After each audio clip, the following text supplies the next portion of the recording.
Hello students, आज के हमारे फिजिक्स के वीडियो लेक्चर में in last video lecture we will discuss about meter bridge.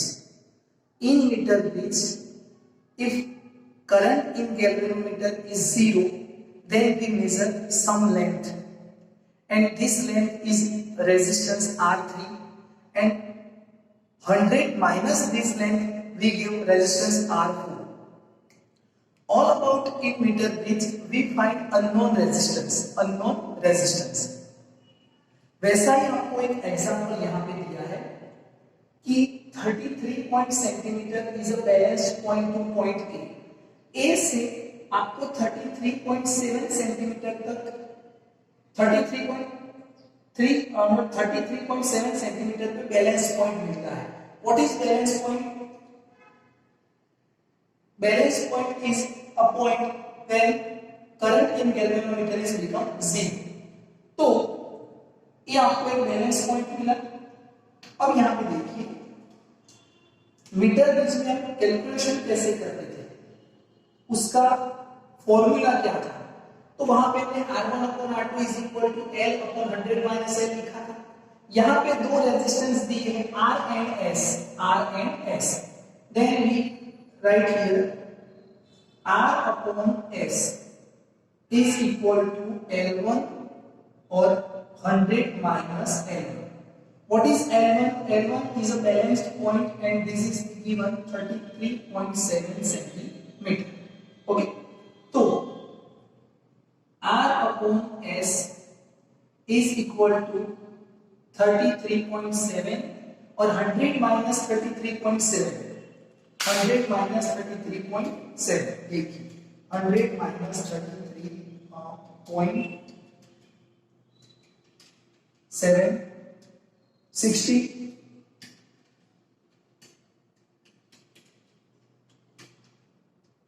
66.3 कितना आएगा 66.3. ये हमको एक रेशियो मिला R/S. नाउ यहां पे आपको दिया है कि अब ये जो आपको डायग्राम में दिख रहे हैं R and S, उसमें RS जो S लिया है when we join 12 ohm resistance with S in parallel combination, जो S था उसके पैरेलल हमने दूसरा रेजिस्टेंस ज्वाइन कर दिया. कितने ओम का? 12 ओम का. तब हमको जो बैलेंस पॉइंट है वो 51.9 सेंटीमीटर पे मिलता है. तो R और S को फाइंड करना है. तो देखिए यहां पे इसको समझना. हमने क्या किया, S के साथ 12 ओम को पैरेलल ज्वाइन किया. तो पैरेलल ज्वाइन करने का फॉर्मूला क्या है? R1 plus R2. तो S इक्विवेलेंट कितना मिलेगा? S equivalent is equal to 12 into S और 12 plus S. ये मिला. ओके, अब फिर से वही फॉर्मूला R और S इक्विवेलेंट, तब जाके हमको L1 डैश और 100 माइनस L1 डैश. अब जब हमने देखा कि R और S इक्विवेलेंट पैरेलल ज्वाइन करने से ये जो बैलेंस पॉइंट था वो कितना मिला? 51.9. ओके, 51.9. तो हमको ये कितना मिलेगा? 100 माइनस 51.9 कितना मिला? 48.1.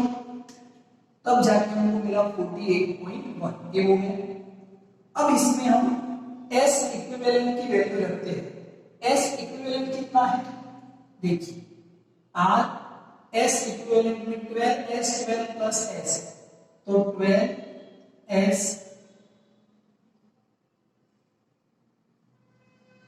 ऊपर 12 प्लस S चला जाएगा.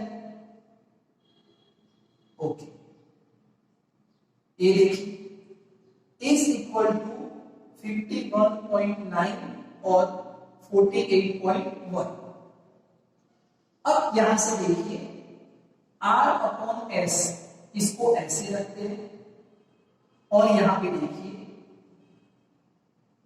12 प्लस S और नीचे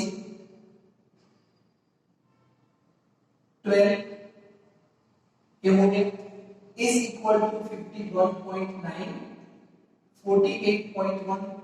अब एक 12 को मैं यहाँ पे नोट करता हूं, तो देखिए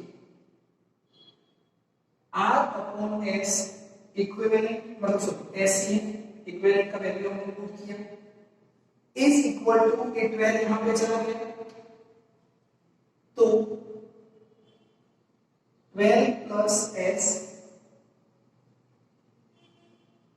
इज इक्वल टू 51.9 48.1 क्रॉस 12, ये 12 को इस तरह लेके, अब value of R upon S is in equation number 1, R upon S का वैल्यू है तो इसको यहां पे रखते हैं, तो देखिए 12 plus x is equal to 51.9 cross 12, ये s ऊपर चला जाएगा और r नीचे आएगा, तो वैल्यू अल्टरनेट हो जाएगा, कितना आएगा 66.3 डिवाइड बाय 48.1 क्रॉस 33.7, अब देखिए इसको सॉल्व करते हैं, इसको सॉल्व करेंगे 51.9 क्रॉस 12 क्रॉस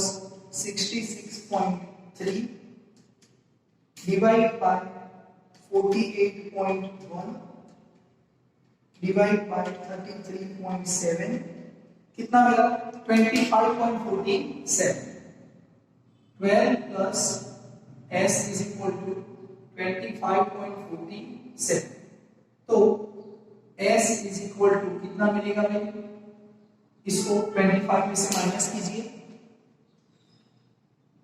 माइनस 12 13.47, ओ S का वैल्यू मिल गया, अब value of S put in equation number 1, देखिए इक्वेशन नंबर 1 है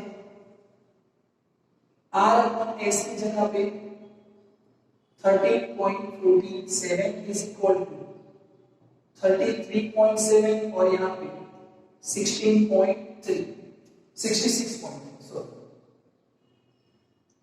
and R is equal to 33.7 cross 13.47 और 66.3 फाइंड करना, आपको R का कुछ वैल्यू मिलेगा, okay, this is the solution of given illustration, meter base speed के डिपेंडेंट इलस्ट्रेशन है, ओके, ये अच्छे से आपको करना है, एक इक्वेशन है और यहाँ पे ये भी आपको अच्छे से समझना है, क्लियर है, तो पूरा एग्जांपल आपको अच्छे से समझना है, सिर्फ सिंपल एग्जांपल में क्या है, पहले आपको बैलेंस पॉइंट यहाँ पे मिलता है, फिर इसके पैरेलल एक ज्वाइन करने से बैलेंस पॉइंट इतना मिला, तो R और S को फाइंड कीजिए, हमने जब इसको एक्सप्लेन किया तो R और S की जगह पर हमने R1 और R2 लिए थे,